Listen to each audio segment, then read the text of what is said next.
ગાંધીનગરના પંચાયત અને ગ્રામગૃહ નિર્માણ મંત્રી ઋષિકેશ પટેલની અધ્યક્ષતામાં ગાંધીનગર ખાતે રાજ્યના જિલ્લા વિકાસ અધિકારીઓ અને નિયામકોની એક મહત્વપૂર્ણ સમીક્ષા બેઠક યોજાઈ હતી.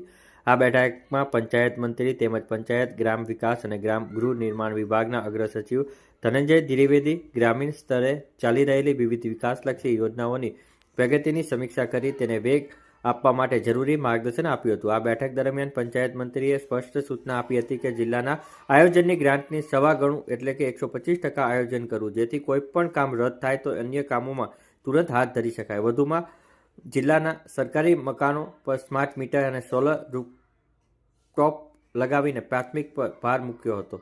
ગ્રામીણ વિસ્તારોમાં રોડ, પાણી અને ગટરના કામોની સમીક્ષા કરતા તેમણે જણાવ્યું હતું કે ટુકડે ટુકડે ગટર બનાવવાને બદલે એક સંકલિત ગટર વ્યવસ્થા ઊભી કરવી. વહીવટીતંત્રને વધુ પારદર્શી બનાવવા માટે ઈ-સરકાર એપ્લિકેશનનો ફરજિયાત અમલીકરણ અને પડતર ફાઇલોનો ત્વરિત નિકાલ માટે બેઠકમાં આદેશ અપાયા હતા.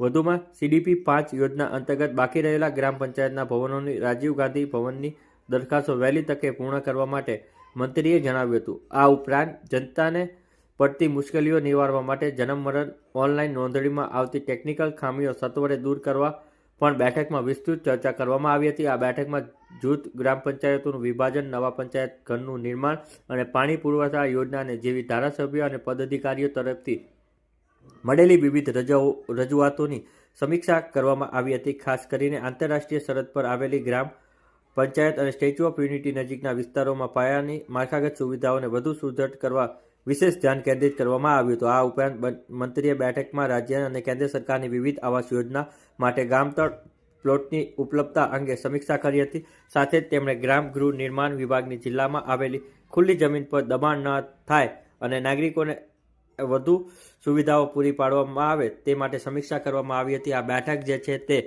3 જાન્યુઆરીના બપોરે 2 વાગે યોજાઈ હતી.